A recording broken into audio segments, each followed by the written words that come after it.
specificity. At this point, you might realize that my general advice to people about the MG is very unhelpful, because I tell them, when my teammates ask me, it's, well, listen to what they say, and then you answer it, which I realize is very unhelpful. So I've thought about it, and I think I'm going to end up working this lecture is going through the way some common MG strategies, some common considerations and strategic decisions that you'll have to make in the MG, and some ways to save time and have a diverse strategy, which makes it harder for the MO to collapse, because they have to answer a variety of decisions. The MG is it's an interesting speech because it's one of the easiest speeches to learn to give decently, and one of the hardest speeches to learn to give really well. The reason this is true is because it's really easy to lose a debate round in the MG, and it's very, very hard to win a debate round in the MG. But I think that your first goal should always be not to lose the debate round in your speech. But the eventual goal of the MG is not just to be sufficient and to answer everything, because that is a difficult problem. It's a problem that takes a lot of people a couple of years to figure out how to accurately cover everything in the MG. But the eventual goal should be how do I make the negative team stand up and say we have no options? It sounds mean, but you love them and hug them after the debate. But seriously, the order. The way that I like to do orders, and the way that, and this is a little bit different for different people, but topicality and theory at the top, if you drop those, you lose the debate round. So put those first. Sometimes I'll put topicality after case if my partner is the one that's writing a counterinterpretation for me.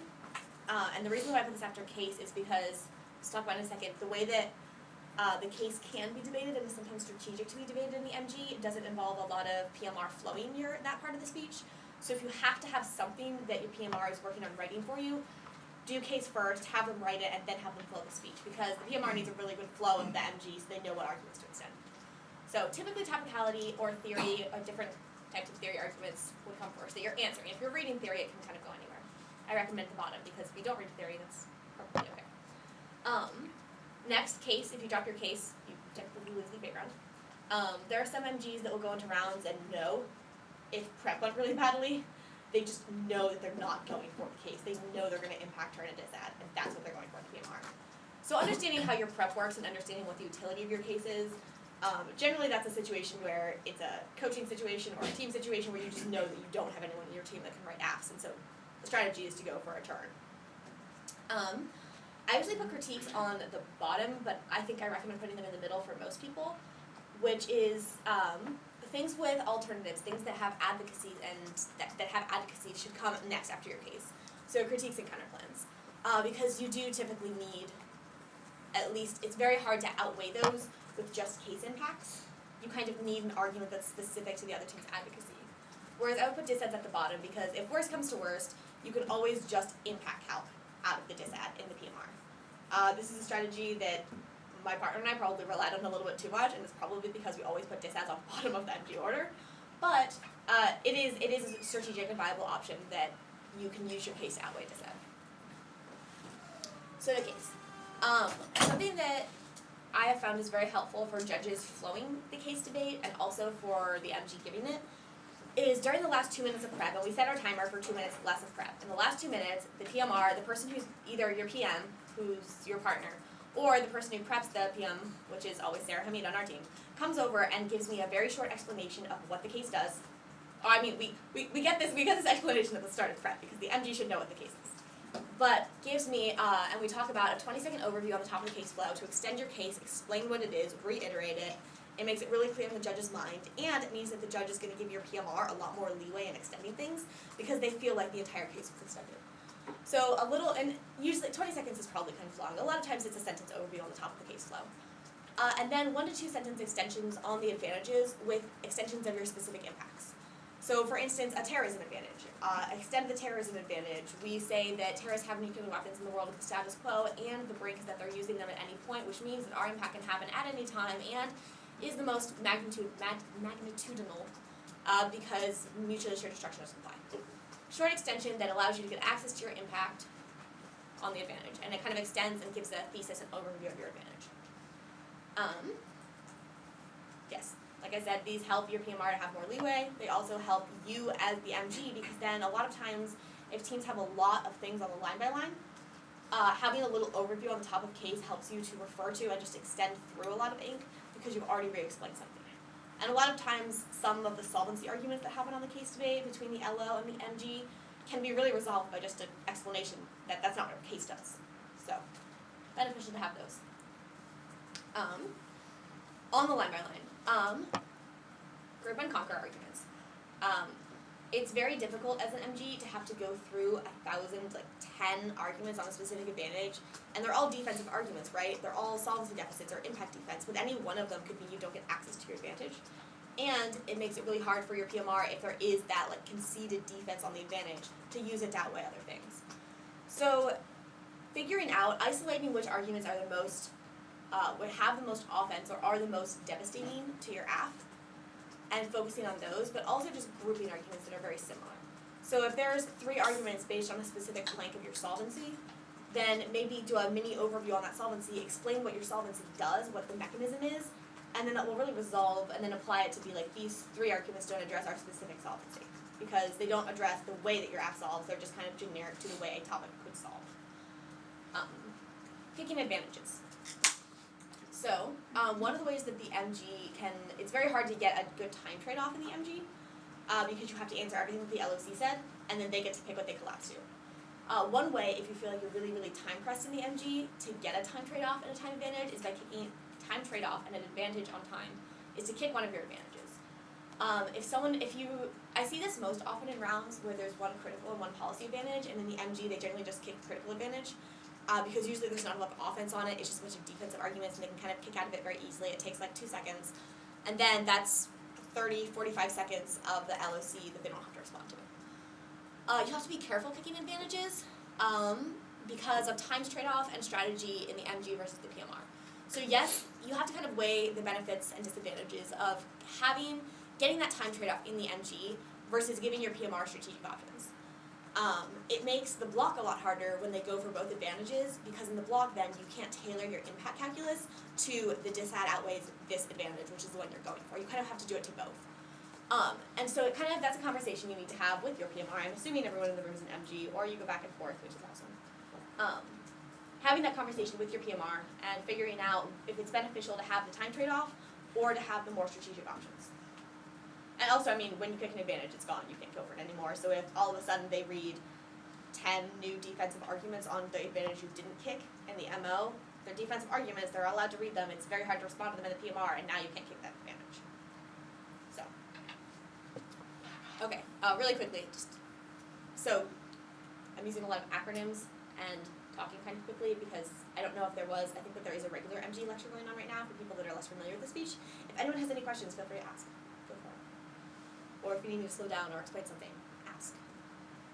Okay. Topicality. There are a couple ways to debate topicality, and this is why sometimes so again, you saw the overviews on the case debate. A lot of times the PMC will understand the case debate very well, and so them not flowing that portion of the debate isn't as devastating as not flowing other portions. So if you're having a lot of trouble crafting a counterinterpretation, then sometimes your PMR can do that. This is really a last-ditch situation. The PMR should be flowing the MG.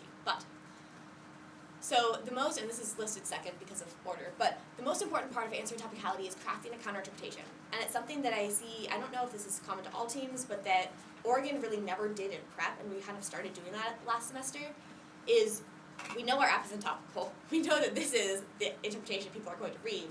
Let's make a really good counterinterpretation in prep, and then we can answer that. When you have to come up with a counterinterpretation on the fly, it's difficult, but definitely possible. And it's probably I think it's the most difficult part of answering topicality in the MG, because that is kind of the focal point. You will read reasonability standards, and we'll get to that in a second, but the other team usually prepped the topicality in prep time, they researched it, they thought about it a lot, and so is the MG coming up with that very quickly, and an interpretation that's better for debate and better for education and fairness than this other interpretation that was thought about for 10 minutes in prep time can be difficult. But I think practice, and with a lot of things in the MG, I think that practice is the best way to do that, just figuring out what works and what doesn't work. We meet our turn on a counterinterpretation. I put a bunch of stars by this because I have historically read a lot of counterinterpretations that are really awesome for debate that our app does not fit into. And so if you find yourself in this position, lie. figure out a way that your AF could be said to fit your counter-interpretation. And you just need to be aware of that. And even if you've gone through a bunch of different sheets of paper and you realize in the MG, oh, we don't meet our counter-inter, I think it's worth going back to and being like, we forgot this is how we meet our counter-interpretation. And it's not lying necessarily. It's just creating a crafty interpretation and creating a crafty way of how you meet it. But and if you went to Smitty's topicality lecture, common working mistake, we do meet our counter-interpretation. Going back up, we meet on the other team's interpretation. So, I like to read multiple we meet arguments, because a lot of times topicality interpretations are nuanced, and so there are multiple ways an AF could violate them. Reading multiple we meet arguments makes it harder for them to go for topicality, because they have to sort through all of these things. And even if not every single one of them is a round-winning we meet argument, it still makes the other team deal with it. It still challenges them intellectually to figure out what exactly their interpretation means and how exactly your AF violates it. And so I guess kind of use that when it's applicable. Sometimes it's not applicable. I would recommend usually reading a we meet interpretation, even if it's kind of obvious that your AF doesn't. Again, think of a way that your AF could be said to meet the interpretation. Because it's just another thing that you make the other team deal with. It's another thing that could scare them away from going for topicality. And it's another thing that they have to spend time answering in the block. Okay, so once you have we meet your interpretation, your counter-interpretation. So the structure of answering T, I would say, is the first argument is we meet your counter-interpretation, we meet the negative team's interpretation. Here's our counter-interpretation. We meet the counter-interpretation. Standards, here's why your standards are bad. Here's an offensive set of standards that we access that are better. And then reasonability, RVIs, K of T on bottom. And some impact calculus. What does that make sense? So, general structure. Offensive and defensive standards. Sometimes you can, so the way that I would characterize that would be the AF-read standards, right? Or sorry, the neg-read standards. And they say, limits, good. Predictability, you're not predictable because you're not in the lit base. Standards like that. So when you're in the MG, right, you want to answer the standards. And so a turn or an offensive argument would more be like, limits bad. Which kind of just says, as turns generally do, just kind of says the opposite of their standard. So turning some of their standards versus rating predictability. We are predictable because we are in the lit base. And maybe that wasn't their argument. Maybe they said you weren't predictable because you use a different actor. And then, so within the predictability argument, they have, you're not predictable, it's kind of like a violation. And the reason, the internal link kind of, as to why you're not predictable is because of your actor. And then this is more like your link, I guess. And this would be your internal link. And fairness is an internal link to your impact, which is fairness. This is now an upside down example, but that's okay. So one way to create good defense against standards is not by necessarily just saying, we're predictable. That just countering, but reading a different link. So a different link to predictability would be lit base. And then doing calculus on why lit base isn't a better internal link.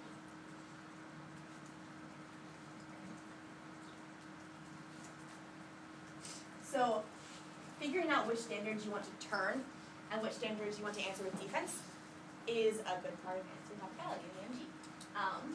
Does that make sense to everyone that standards have a couple of different parts, that the standard has I guess kind of the first tagline you would read on the standard would be like predictability.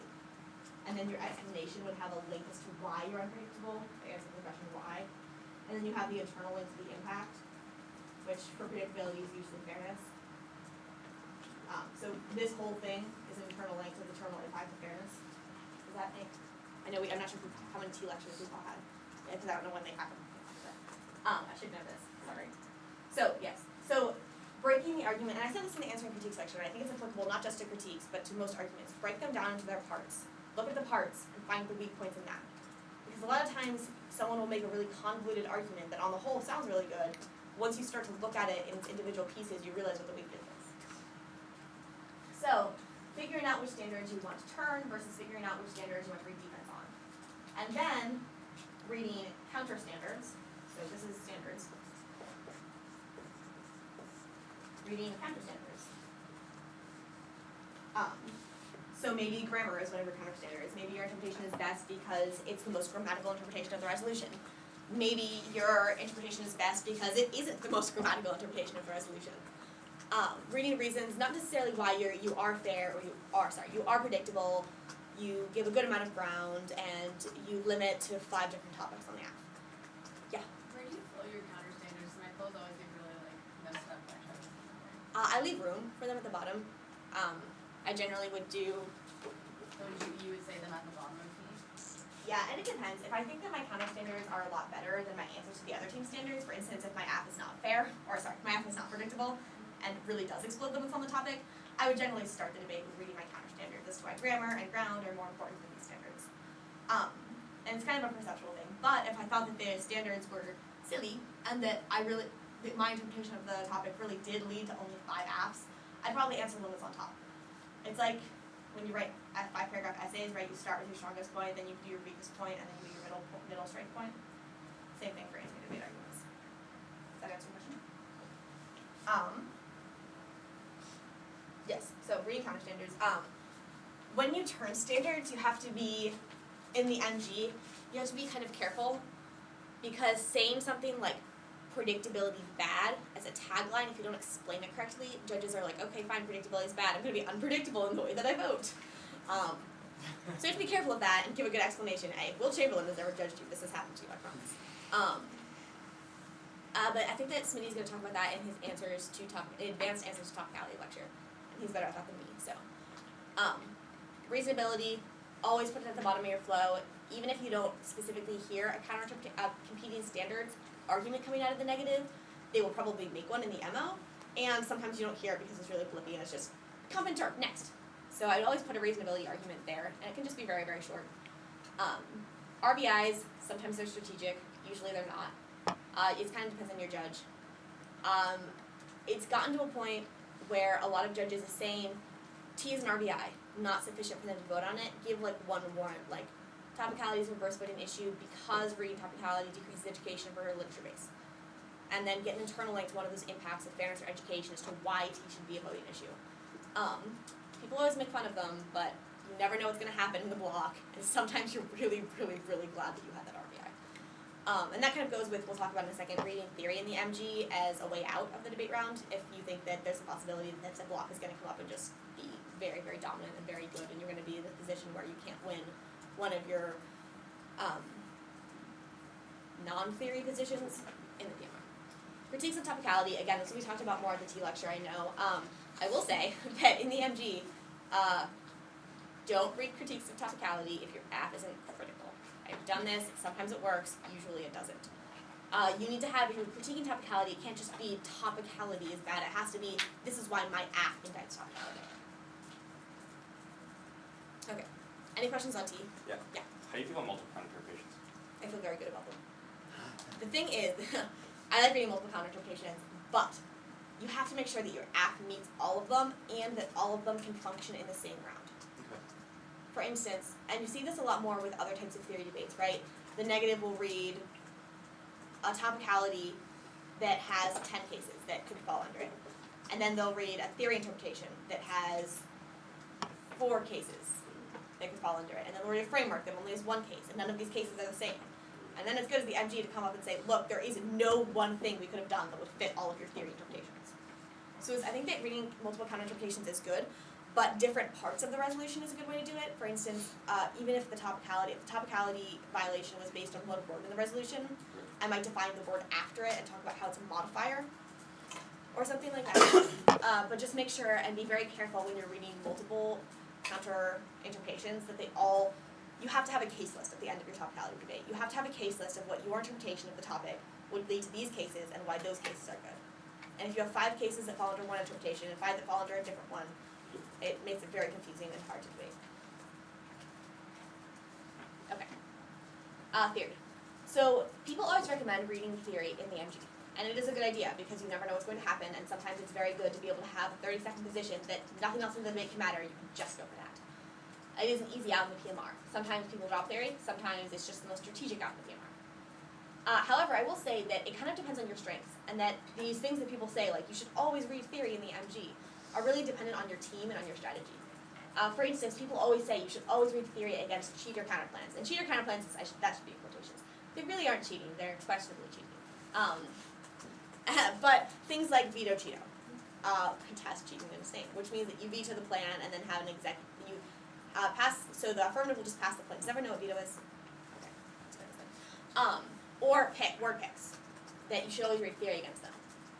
Sometimes you're just not a good theory debater, and sometimes the most strategic strategy against a word pick is to turn the net benefit.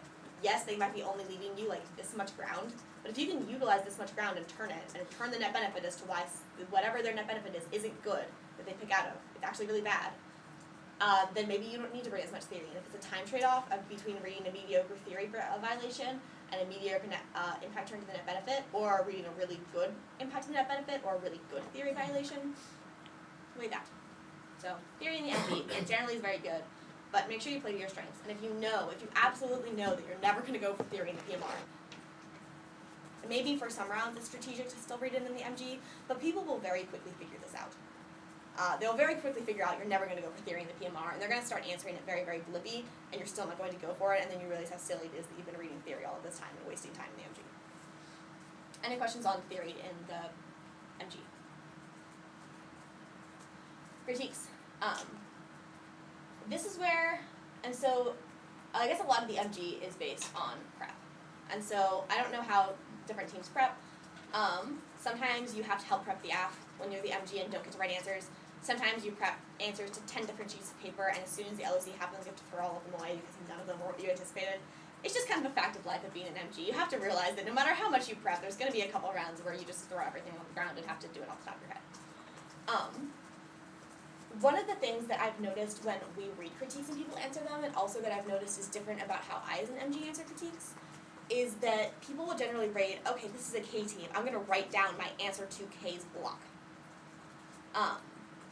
That's fine, you will have answers, but a couple things. The generic answers to critiques, like seed the political, framework, AF choice, those types of things are something that MGs, eventually, when they get to a point in debate where they're using it all the time, should have memorized.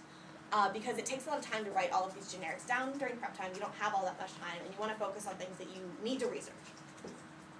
But also, so originally when I started answering critique in the MG, it was more of a time thing in prep. I'm not going to write answers to the critique in prep because I have them memorized and it's going to take time. But I've actually found that it messes with a lot of people because it forces you as an MG that when you hear the critique, you have to answer it specifically. Because you don't just have this framework of, I'm going to read these 5 arguments. You have to really listen to the critique and see, okay, the links in this critique are great, but the impacts are weak. Or the alternative is great for spillover solvency, but not great at solving for the impacts of the K. And really focus in on the weak points of the specific critique and tailor your generic arguments to how to answer a specific critique. So that's kind of generally critiques in the MG. More specifically, so people always ask, is it a long argument when you give the order and the negative is reading a critique? Because people do float on multiple sheets of paper, sometimes. Even if you don't float critiques on multiple sheets of paper, I think it's advantageous to answer them like they were floated on multiple sheets. For instance, it's going to be the alternative, the impacts, and then framework, then links. Because generally the top part of the critique debate, the framework and links debate, are the part where you're not going to get that much offense in the MG. So you want to start with impact turns or alternative turns or permutations. So even, and because I don't float critiques on multiple sheets of paper, and I know a lot of people don't, but still saying, flagging in your order, it's going to be this part of the K, then this part of the K, still helpful. Putting perms on the top of the debate. Permutations are often the best answer to a critique, and because in the MG you're so time pressed, put your best answers on the top. Multiple permutations, we talked about multiple counter interpretations, read multiple permutations. Sometimes it's advantageous to read one permutation with 10 net benefits. Sometimes it's advantageous to read 10 different permutations, which each have their own specific net benefit. It's really a stylistic thing. On the one hand, reading multiple permutations with their own net benefits is harder for the negative to answer, because they have to go to each one. On the other hand, it gives you a lot more strategic options to read one permutation with 10 net benefits, because the PMR can go for any one of those things, and it still applies to their permutation. A lot of times what happens is that the PMR will go to the K debate, and you'll be like, oh, we have this really good net benefit, but it's not written on the permutation that I want to go for. And because a lot of times the net benefits are things about perming and about doing both that can apply to a lot of things. So multiple permutations can be strategic. I recommend reading them, but make sure that you have either cross-apply your net benefits to different things, or just read all of your net benefits on one permutation. I was getting confused about how to read net benefits on a permutation. Yes. Specifically, would you have a specific question, or just okay? So you were in the lecture yesterday. Okay, so on a critique specifically, 2 ways to read net benefits of the permutation. So permutations, and it's weird to think of net benefits to permutations, since permutations aren't really advocacies, they're tests of competition, which is why it took me about 3 years of doing college debate to realize that permutations are not advocacies, they're tests of competition. Different story. They're the benefits of combining both things. So your case is always the net benefit of the permutation, because you get to do your case, as well as whatever the alternative or counterplan does. But also, net benefits can be created because of combining the two. Maybe the specific act of combining the two is good. For instance, building coalitions on critique debates. Or if the AF is the Senate and the counterplan is courts, maybe having the courts and Congress work together is really good for something, and making a net benefit based on the combination of 2 things. More in depth, good, Jonathan. Okay. Perm theory. If you're reading permutations that are either severance or intrinsic, I recommend reading theory preempts. Even if you're not reading permutations that are intrinsic or severance, I recommend reading theory preempts. If you're reading multiple permutations, a common argument you'll hear out of the negative in the ML or in the block is that multiple permutations are bad because it gives you too many, it's a multiple advocacies, we only get 1 advocacy, you get 10, yada yada. So kind of preempting, if you're reading multiple perms, preempting that theory debate. If you're reading severance or intrinsic perms that either do less than your original AF or more than the combination of the AF and the alternative, reading justifications for that. And generally you only need one standard that has an internal link to one impact, fairness or education. Usually for severance or intrinsic permutations, it's education, because there's really not a good reason why those are better. I guess there are some. We'll talk about that later. I think there's also just a separate permutations lecture. So preempting the theory debate. Preempting the theory debate for 2 reasons. The first reason is because it gives your PMR more depth to go for, and they don't have to come up with as many things, and their arguments don't sound as new. Because a lot of times if you read a severance permutation, and then even if the argument severance bad wasn't in the LOC and it's in the MO, a lot of judges won't let your PMR make severance good theory arguments, because when you read the permutation, you should have preempted the theory. It depends on the judge, but understanding that. Also with theory, a lot of times if you preempt reading theory on a permutation, people just won't read theory against it, because they wanted to read theories that time suck, and now you've already wasted your time, so they won't read it. I would recommend doing that, especially if you don't want to debate the theory on the permutation. Net benefits to perms or alternative arguments that's the weird thing is answering the critique in the MG, is that a lot of times your terms to the alternative or your no solvency arguments to the alternative also function as net benefits to your permutation. And so I would flag that, I would do, permutations first. Next alt solvency. Read your alt solvency arguments. These are also net benefits to the permutation, because the permutation solves, because it uses political action, solves X amount more. Debating the links and impacts of a critique. Be specific. I know that's not particularly helpful. When you hear the impact of a critique, reading the value to life impact terms to critiques is something that is generic, but also usually specific to the argument, because it implicates their root cause. So saying value to life alternatives are bad. And I mean, impact terms generally aren't particularly specific. Capitalism is good, tends to be the same in every debate round, no matter what the cap K was. But then again, cap Ks also tend to be the same in every debate round. But especially on the link level of the debate, and we talked about this a little bit yesterday, use your AF. Use your AF to show why you don't link, and use the AF to make the link argument specific to the round, and also the AF to make the link argument specific to the critique. The last part is framework. And this depends on your strategy. If you want to debate, if you don't like debating critiques, you do not understand them, you do not like them, you might want to put theory on, or framework on top and say, these are 10 reasons why you shouldn't be allowed to read a critique in a debate round. However, framework debates in the MG, I wouldn't waste your time. Unless that's the strategy you want to go for. A lot of times the framework debates resolve themselves with, you get to weigh your AF, we get to weigh our critique. And so spending a ton of time on it, at the top of the debate especially, may not be the most beneficial option. So framework on the bottom of the critique flow, even though it's some people write really, really specific K frameworks and you need to answer them because there are a ton of preempts in them, those are the exception, those would go on top. But if it's just kind of a general discourse first framework, maybe put the framework on the bottom. Unless their framework if their framework actively excludes you, put the framework on the top because you need the framework to get access to your app. If the framework doesn't actively exclude you, I would put it on the bottom and just say that make some methods-based argument to framework, right? Policymaking is good because it teaches us political advocacy skills. Any questions on answering critiques of the MG? Yes. What perm theory would you read besides like multiple perms code? Multiple permutation is good, severance permutation is good, intrinsic permutation is good, specific to critiques are really the three big ones. Multiple contradicting permutation is good. If there's a form of contradiction with your app, a form of contradiction is good. Those are really the main ones. There really aren't a ton of, I mean, you can be crafty and write specific ones and make that a normal debate. But at this point, I think that those are the main ones. Any other questions? Counterplans. So the acronym for counterplans is STOP. Solvency, theory, offense on the counterplan and permutations. So, and let me know, is this, because I know that we have lectures on answering all of these specific things. I'm trying to make it so that it's specific to like the time allocation in the MG and the strategy of the MG. Is this helpful, or do you want me to like spend the last 20 minutes just talking about like global strategy of the MG? Who wants just global strategy? Okay, cool. Okay, so, well, this works well with counterplans. So, counterplans. Where you put the counterplan in the order for the MG really depends on what you think its strategic utility is.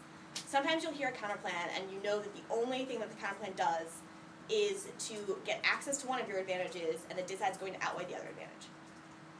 In some of those cases, if you turn the net benefit to the counterplan, I mean, it doesn't really matter that the counterplan solves because now the counterplan does something, the net benefit to the counterplan is something that's bad. And so figuring out how much you need to answer the counterplan and whether or not you want to focus on turning the disad or turning the net benefit or answering the counterplan is a strategy thing that you need to do in the MG. And there are different, again, sometimes, for instance, picks. Picks that say, you pass a treaty, we're going to not pass this plank of the treaty. A lot of times you do want to read solvency arguments saying why picking out of things in a treaty would lead to bad international norms or would cause no solvency for the perception of your app. And you want to read theory. But then you also sometimes want to turn the net benefit, sometimes that's hard. So if you want to focus on the pick doesn't solve the app, then you might want to put the counterplan first in your order. If you want to focus on this plank of the app is good, the second part, yeah. I had a question about the many disadvantages. Yeah. On the structure in them, because I know, like, do you do the uniqueness links like you would like a big disad, or just like a smaller, shorter disad? It depends on the disad. Again, probably not. I would do subpoints. So, number 5 is the turn, and then like the subpoint. So like, A, uniqueness, like one sentence uniqueness. B is the links, one sentence links. C is the impact. Either it turns case or it has an external impact. Okay. So like little miniaturized structures of the disadvantages. Yes. So figuring out where you want to put counterplans in your order in the MG, you kind of have to make a strategic decision of whether or not you're going to go for theory against the counterplan, whether or not you're going to want to turn the net benefit to the counterplan, or whether you're going to want to go for counterplan doesn't solve the app and the app outweighs. Those are kind of the three main ideas. And a lot of times, again, in the MG, sometimes you have to make a strategic collapse because of time reasons. Other times you don't want to make your strategic collapse yet because you want the PMR to be able to do that and you want that block to waste time. So are there any other strategies, are there questions on how the global strategy of how to deal with counterplans in the MG? Yeah. What were you saying about, like, for the different strategies, that determines where you put the counterplan in your order? Yeah. Can you just repeat that? Mm-hmm. So if I hear a counterplan and a net benefit, and I know that my strategy of the counterplan, the best argument that the PMR is going to go for is an impact turn to the net benefit. I would put the disad or the net benefit first, and sometimes the net benefit's on the bottom of the counterplan flow, sometimes it's not. But I would put the net benefit or the disad first, read my impact turn, because then if I don't get to the line by line on the counterplan and I don't say, counterplan doesn't solve advantage 1 for 3 reasons, and there are time frame solvency, and there's this theory, I still have something that I know my PMR is going to go for, I still have that being developed very well. Does that make sense? Mm-hmm. And same thing, if you, and it sometimes might, and again, putting the thing that you know is your best argument on the counter plan, or on any argument in the MG on top, is good because it gives it, you know you have it there, you know you're not gonna run out of time for the PMR. In other instances, it becomes really easy to see trends like that with other teams, and so there are some teams that you'll hit where you'll know that the first argument the MG makes, the argument the PMR is going for, and the block will tailor their time strategy to that. And so it's kind of a balance, and that gets better at being time management, which is why I think time management drills for the MG, answering specific arguments, and I'm going to answer this argument in 1 minute and 30 seconds, and doing drills for that, so knowing exactly how long 1 minute 30 seconds is, and how many arguments you could put on a counter plan or critique or theory position in that time will help you, because then at the very bottom of the flow you can throw something in that says, this is the impact turn benefit, this is what we're going to go for, and now you have no time to prep for it because you have to stand up and give your MO right away, and I had time to read it. And so I think that that's one of the things that makes the transition from a good MG to a really good MG, is knowing exactly what time management skills you need so that you can put the best argument on the bottom of the flow. But it's risky because sometimes you drop it, you don't get to it. So understanding the utility of the counter plan. And this is also applicable to global PMR strategy overview. If you're time pressed and you know you don't want to read a bunch of solvency arguments in the counter plan, just know that you're going to have to go hard for the impact turn and use the impact turn to understand why the impact turn outweighs advantage 1, even if both of you solve for it. So creating miniature dissets to the counter plan. This is something that's also kind of strategy based with the MG, is that when someone reads a conditional counter plan, it's kind of always a question of, should I spend the time to read dissets to it, because then they can kick it and my dissets won't apply. Which is maybe a good reason why conditionality might be bad for debate, but also dissets to counter plans are very devastating, and they give you a lot of offense. So figuring out, and also when you read a miniature dissets to the counter plan, that also often means you don't have time to read conditionality theory, so now you have both things going on.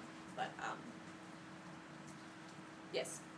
Creating mini dissets to the counter plan, sometimes it's strategic, sometimes it's not.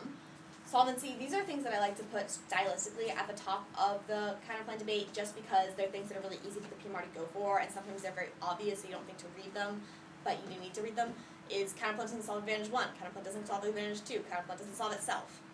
Those are the 3 solvency type things. But going through and stating really specifically, even if it only takes 2 seconds, why the counter plan doesn't solve advantage 1 and advantage 2. Also, counterplan links to the disad is a lot of things that people sometimes assume that they can bring up in the PMR because it makes sense, but that just make sure you have that kind of in your head when you're reading the MG, that the top of the counterplan flow is counterplan doesn't solve advantage 1, counterplan doesn't solve advantage 2, counterplan links to the disad, case outweighs, and then you do your line by line stop analysis. Or is it spot? I think it's actually spot, but it's all the same letters, so I don't. You heard it as post. I've heard Post, yeah. Yeah. Some combination of these 4 letters will give you an acronym to answering counterplans. I don't know what they are. I actually think I was taught for it to be spot. Whatever. Again, we talked a little bit about the advantages of using theory preempts in the MG.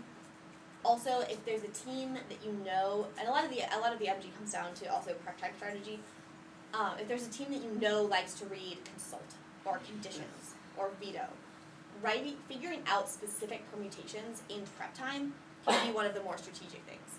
You might have to impact turn a disad without any prep, and you might have to do it off the top of your head, but people a lot of times know impact turns a little bit better, so it's easier to do that than it is to think of 3 really specific permutations for consult, like lie. And that's also something that coach time during a lot of MG strategies, figuring out which arguments you're going to be able to come up with by yourself in the round, and which arguments you really need someone else's help to write, and figuring out and prioritizing. And also, I think that's a distinction between good MGs and great MGs, is people who once you know the kind of the global way that you're going to handle the MG and the arguments you need, and you have those memorized, figuring out which arguments you need help with, and prepping those during prep time, or which arguments you need to look up. Also more global strategy for the MG is uniqueness arguments. I noticed that a lot of times in prep time in Oregon's prep room, the first part of MG prep is looking at the uniqueness to different disads. But that's something that you can do before the tournament even starts or before the topic even comes out. Because you know that Jewel is going to read a politics dissent, you know that McKendry is going to read a politics dissent. So cut your politics uniqueness updates the morning before the tournament, have them memorized, and then as an MG, you don't have to write those down. You get to focus really well on what link turns you want to read to that dissad because you already have your unique arguments. And a lot of times figuring out specific link turns you can use based on a topic or an app is a good use of MG prep time, and you really only have time to do that if you already know the uniqueness arguments, because it takes a lot of time to look up all of these facts for uniqueness arguments on dissad during prep time. Are there any other strategy questions about counterplans and MGs? Or line by line questions? Yes? This might be a little later on, but what do you think about having like the last minute or so of the MG as kind of like an underview to sort of read the PMR front line, like impact off and stuff like that? Yeah. I think that in some rounds it's strategic and in some rounds it's less strategic. I think that and it also depends on your judge. Some judges really hate underviews because they already listen to you say it and they, like, in their head they can see the strategy and so you don't need to explain it to them as much. And then they want to explain to the PMR. Some judges will listen to the MG, and if it's going really fast and it's very line by line, not be able to see the global picture that you're getting at. And so for those judges, especially if you're a very technical MG, it's good to have that underview and be able to give a picture of this was the strategy of the MG. And especially in the MG, because it is, a lot of times you don't really know what their strategy is in the MG until you get to that point in the flow and decide if you're going to liquid impact or something. Would just like to get ahead on the impact calc way. I think that impact calc should happen in the MG. I'm not sure that necessarily an underview that is more strategy based and less impact calc based might be beneficial, because then the block knows what your strategy is and there's a lot of time for it to change. But getting ahead on impact calculus in the MG is very, very beneficial. Because most times, and especially if you do it at the bottom of the flow, the MO will be prepared to answer it and then we'll drop it, and then the PMR gets a lot of leeway. Does that answer your question? Dissads. And I wish we got this one more time. So dissads are sometimes the hardest thing in the MG to answer because there isn't really a generic, unless you're critiquing everything, a generic shell of this is how you answer a dissad, like counterplans or critiques or theory. Understanding the disadvantage is the first thing. A lot of times people come out with really, really fast, really, really blippy arguments for disadvantages that's a politics scenario you've never heard of, or has something to do with the internal politics of Iran that don't know who any of the senators are, you don't know what the bill does. So really figuring out and understanding the dissad. Sometimes this takes some time, and there are conflicting opinions on this, but sometimes if there's a dissad that I really, really don't get, it's beneficial to take 30 seconds of prep time, not steal prep, but to start the timer, take 30 seconds, talk with my partner, ask the other team a couple questions about what the dissad says, and then start my speech after 30 or 45 seconds. Because if you don't understand a dissad, it's really, really hard to answer it in the MG. Some tricks for understanding, yes? So I hear a lot of people say, like, if we control the uniqueness, we control the direction of the link. Mhm. I don't really know what that means. So, if the economy is collapsing now, and the link is that your plan collapses the economy, then the dissad would say the economy's fine now, you collapse the economy. If as an MG or as the app you can control whether or not the economy is collapsing now, it kind of non-uniques the dissad and non-uniques the link. So if the economy is already collapsing, there's really nothing the app is going to do to make it worse. Or there's really nothing and it's kind of also an impact uniqueness segment. If the economy is already collapsing, then your dissad is currently happening and there's only a risk that the app makes it better. Does that make sense? So there are a couple tricks to understanding the dissad. If there's a dissad you don't understand in the MG, just impact on it.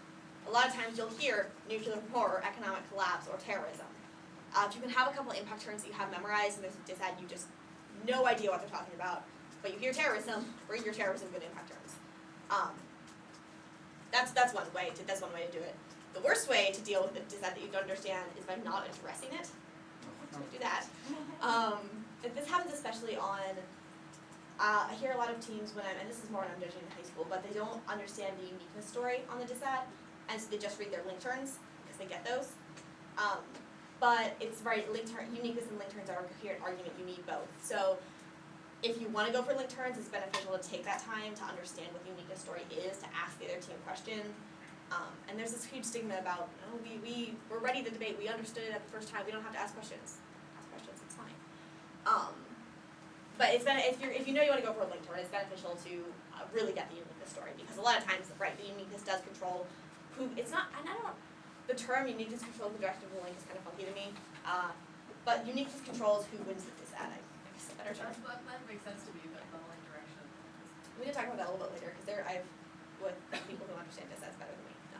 I can explain that to you later, but right now, controlling the uniqueness, say the opposite. A lot of times people don't answer uniqueness because it's confusing, just say the opposite.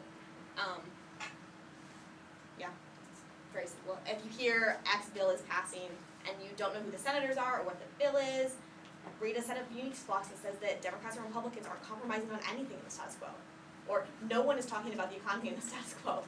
Or read your statistics from your econ block that says that, business confidence is down 4% from last week. You don't necessarily have to understand each one of their specific uniqueness arguments if you can create parallel uniqueness arguments, which is a good strategy to utilize in the MG. Impact defense, I have found, and we'll talk about whether or not to link or impact turn in disad in 1 second. But impact defense is something also, if you don't understand the disad, if you can't think of an impact turn, and you don't really want to impact turn Civil War, good. Reading impact defense is a good strategy, and especially if you pair, and this is kind of a global thing, you have to realize when you start the MG that you don't understand the disad and that you're going to read impact defense against it, because then you have to start the impact comparison debate on your affirmative whenever you read case in the MG order. So reading impact defense and contextualizing it to cross-applying the arguments you read on your case debate that talked about the time frame, magnitude, and probability of your impact versus the impact and disadvantage, and make your impact defense really specific to your app and to their impact. Which turn to choose? So creating offense on a disad is generally created by link turning, impact turning, or internal link turning the disad. And there's each, and you shouldn't do, well, I guess if you do all of them, maybe you triple turn yourself. You shouldn't just do 2, then you double turn yourself. You say that the affirmative doesn't do something, and that something is good, which doesn't get you anywhere in the debate. So deciding which turn to choose, again, generally happens, sometimes it happens in the debate round, also generally is a strategy conversation that can happen during prep, and if you know what your answers to critiques are, you know what your answer to consult is, then you can spend the MG prep talking to someone or talking to yourself, if in your head, not out loud, doesn't really bother people in your prep room, about if it would be more strategic to turn, if it's a Russia topic, and you know that they're going to read Arctic oil drilling disad, whether or not it would be more strategic to impact turn or link turn this. And so that's, again, that's kind of the basis of the MG. Having all of your arguments memorized gives you a lot more time to think about strategy, which will help your MG and put the block in a harder position. So, link turns. If you know that, so sometimes it's, the first question I ask myself when I ask whether to link turn or impact turn in disad is that which direction does the uniqueness actually go in?